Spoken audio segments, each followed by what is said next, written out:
big hello to you. Welcome back. It's great to see you. I hope I find you well. I'm Jenny Kirk, welcoming you back up here to the loft on Weir Yard. And today we're going to be talking A4 Pacifics, one of my favourite types of locomotives.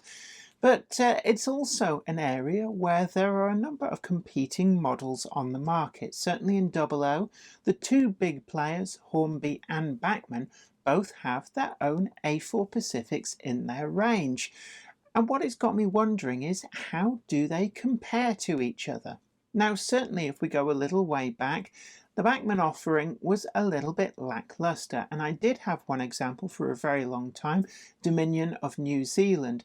Now, it featured a split chassis and it was very much of its time, and it was probably a really good model when it was first introduced, but certainly by the time I bought this one second hand, it was starting to show its age. In the Hornby camp, it's something that they have always considered the A4 to be one of their flagship locomotives, and have actually sought to update it fairly frequently, even when certainly I would have considered it didn't really need to be improved any further. But they've consistently taken it one further step, and certainly the last two releases that we saw, Miles Beaver and Walter K. Wigham, really did take it to a new level, incorporating the speaker setup in the tender with the DCC socket and a few other small levels of refinement that really did keep their model current. That's not to say that the previous versions weren't any good, and actually I've made it my thing that whenever I see at a good price a Hornby A4 that comes with the DCC socket, that's really my cutoff point, I'm quite happy to buy it, because even those that have the socket in the locomotive I consider to be a really good model. Now, I did recently discover that Bachmann have, of course, retooled their A4 at some point in the past, so that Dominion of New Zealand wasn't really very representative. And whilst I was at the Great Electric Train Show, I was able to pick up second-hand a much newer model. In fact, it came in the newest style boxes, the ones with the red banner and the blue, so it must be fairly current in the range. And it got me thinking, just how well do these two models compare up to each other? So that's exactly what we're going to do in today's video. So come with me in association with Train-O-Matic, makers of DCC decoders and accessories that are designed by enthusiasts for enthusiasts, and also with the support of PD Models, makers of a great range of 3D printed kits and models for a number of different scales and gauges that really do bring your model railway to life. So come with me and let's compare these two great A4s from two great manufacturers.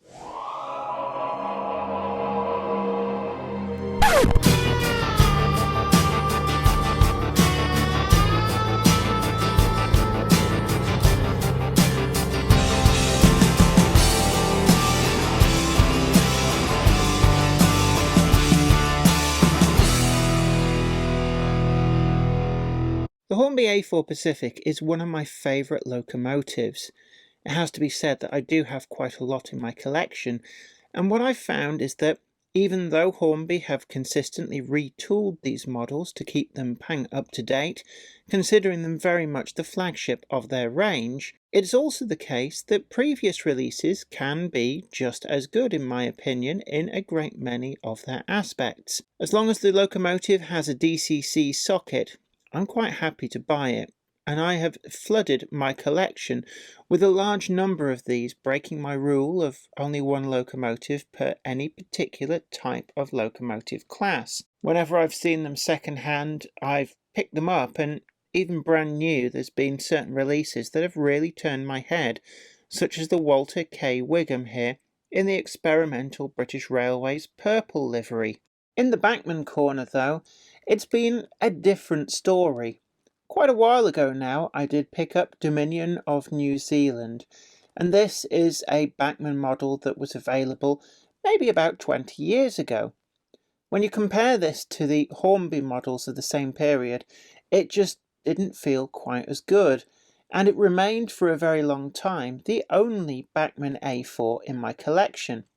It features a split chassis, and on the front bogie you can see those somewhat steamroller tired wheels as well do stick out. It was really challenging to get this locomotive to run on DCC, but I did manage it in the end. So the locomotive did escape the cull of a number of other locomotives which were just not feasible to convert to DCC. In terms of body shape, it does still hold its own when mixed in with the Hornby locomotives, but there's still elements of chunkiness in terms of the cab handrails, and also cab detail just isn't quite up to the standards that you might expect. The running gear underneath I also found to be a little bit lackluster. And then, when I was at the Great Electric Train Show, I discovered that Bachmann had fully retooled this model at some point in the past. It's one that's passed very much underneath my radar, but this particular example, Somerdo Wilson, is one that caught my eye, and I picked it up at a really good price second hand. It comes in the much more modern blue and red Bachmann boxes, and straight out of the packaging it immediately struck me that this was something far removed from that Dominion of New Zealand moulding. And it got me thinking, just how good is this new tooled Bachmann model, and how does it compare to the Hornby model that is its direct competition?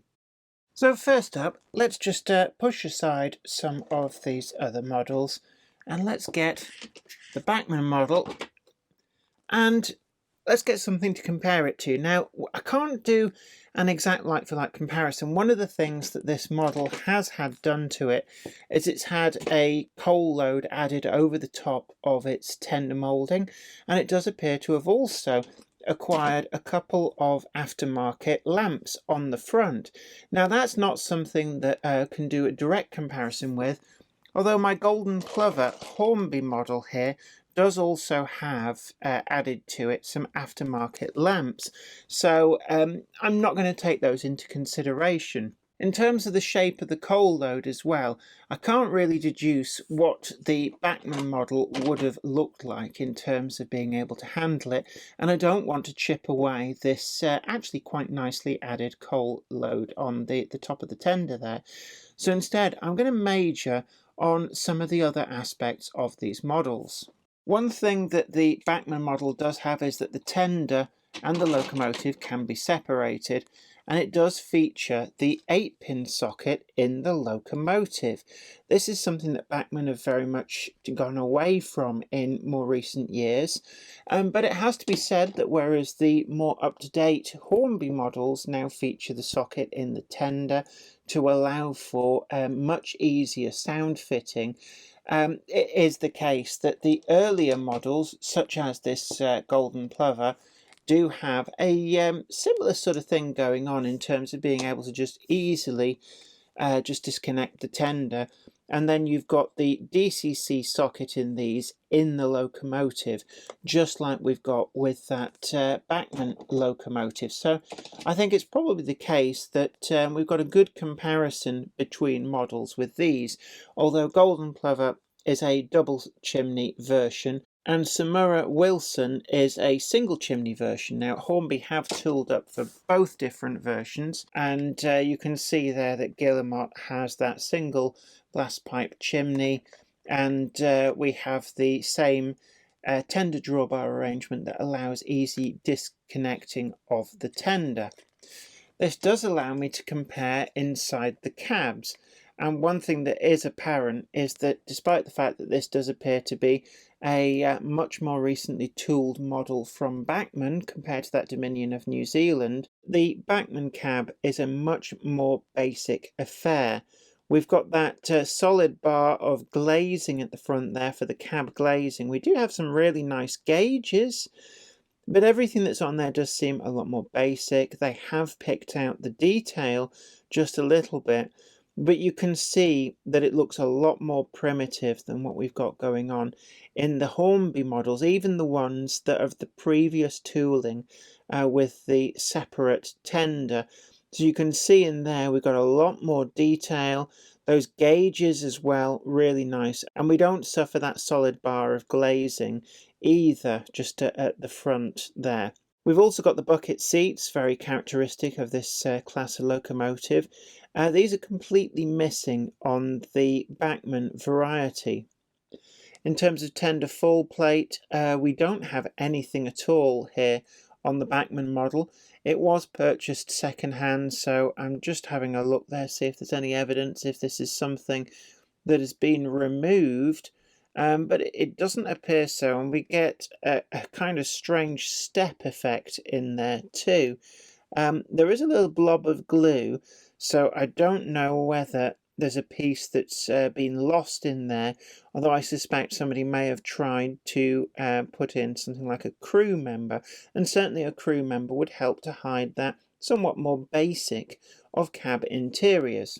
But the outside of the model is where it's really important, and in terms of the basic shape, I can see that both Bachmann and Hornby have captured that pretty well. On the Bachmann model, gone are those steamroller tread wheels, and it's really nice to see that they've fully tooled up a decent set of wheels for this model. The front bogie is centrally sprung, which is actually, it has to be said, that Dominion of New Zealand had the same affair despite the fact that it had much chunkier wheels. The motion is much improved, although it's one of the areas that Hornby do particularly well, and I can see there straight off that the connecting rods on the Hornby model are much finer, and these do give a much better look to the model compared to the Bachmann one. The crosshead detail as well is much better on the Hornby model, and it has to be said, it just looks a little bit cruder in there, but certainly not unnecessarily bad.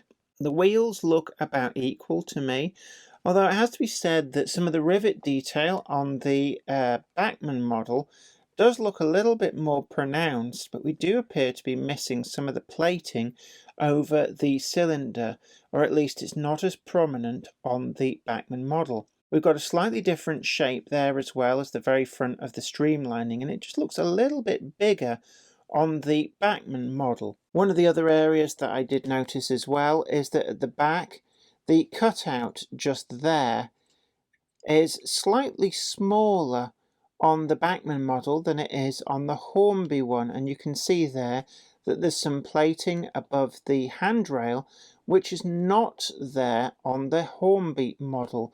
And we've also got a much finer representation of some of the cabside detailing that does look a bit chunkier on the Bachmann model.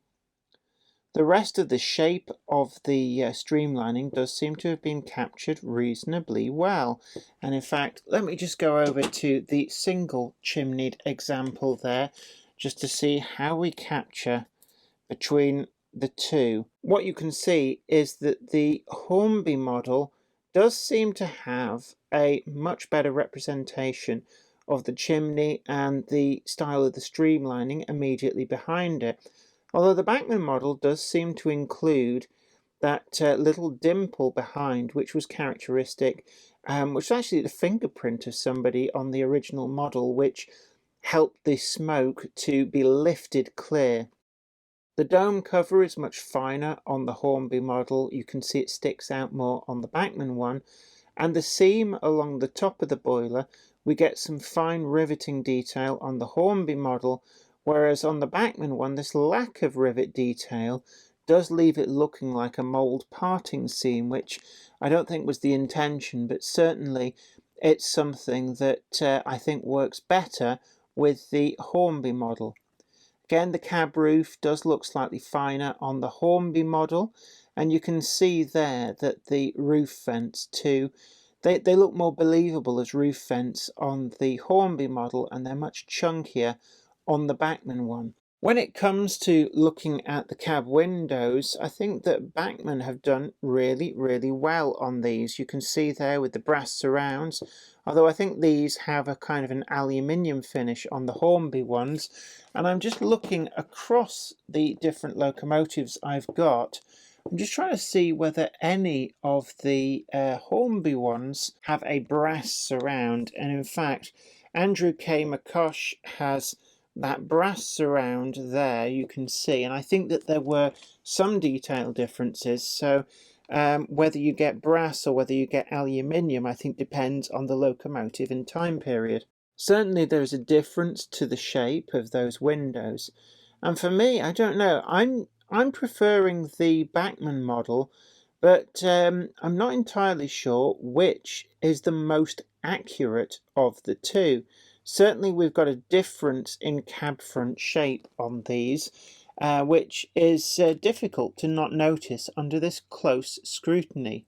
All in all, my views are that both are very credible models, but for me the Hornby model still takes the edge.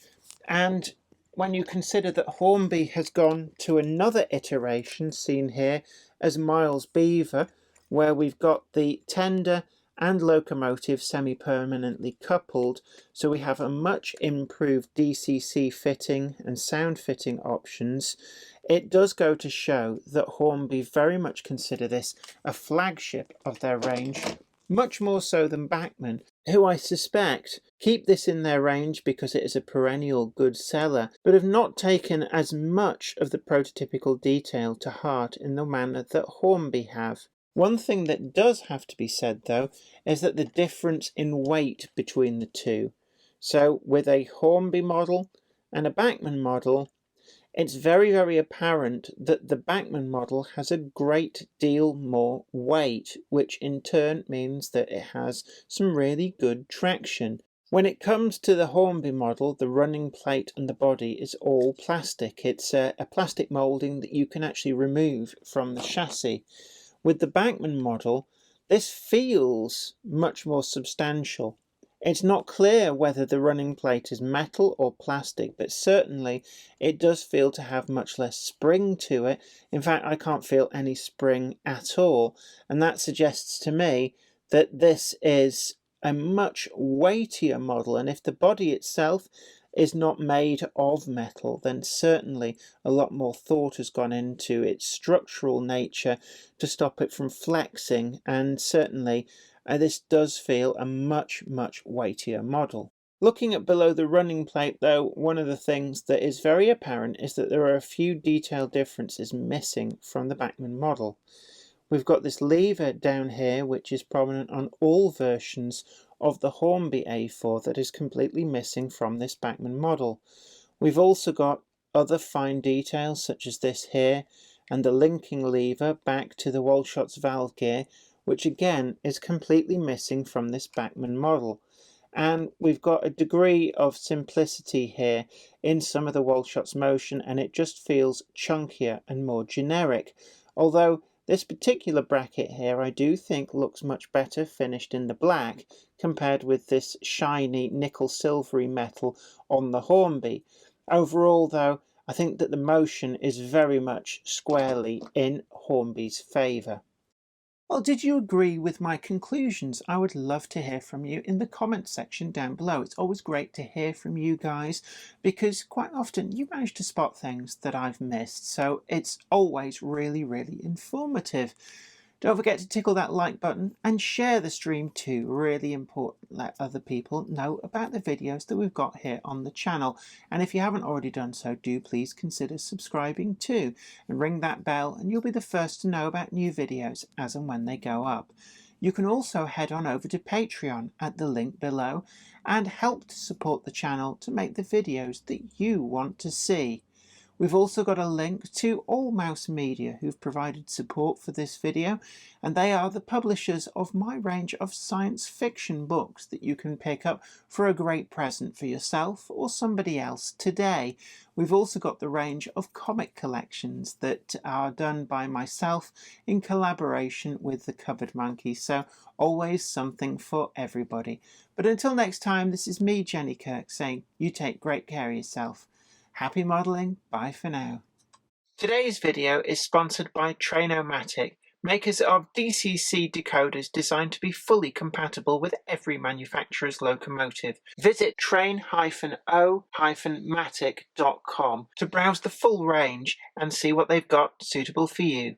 Today's video also comes with the support of PD Models, makers of a whole range of 3D printed kits and accessory detailing that brings something special to your model layout.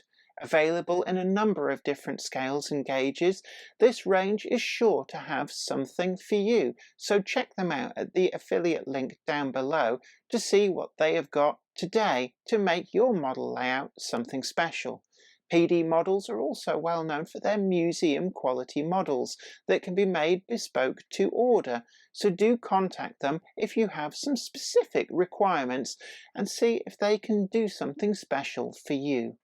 I'd like to send out a huge thanks to everybody who supports me on Patreon, and an extra special huge thanks goes out to Anthony Kidson, Offshore Allen, oorail.co.uk, Michael Lockie, Helen Sink, Brian and Dorothy Mudd, Gary Lewis, David Quinn, Sparky107107, George Botterini, Chris Moss, Robert Steers, MD of San Juan Model Company and Grantline Products, Sam Yates, Dale Williams, John N. from NC, NYMRish, Jonathan Foster, Peter, Graham Foster, Clifford Ison, Larry W. Grant, NI Railways 4000 class, Ian Coulson, and Alan Dickerson. Thank you. Without you guys, I couldn't do this.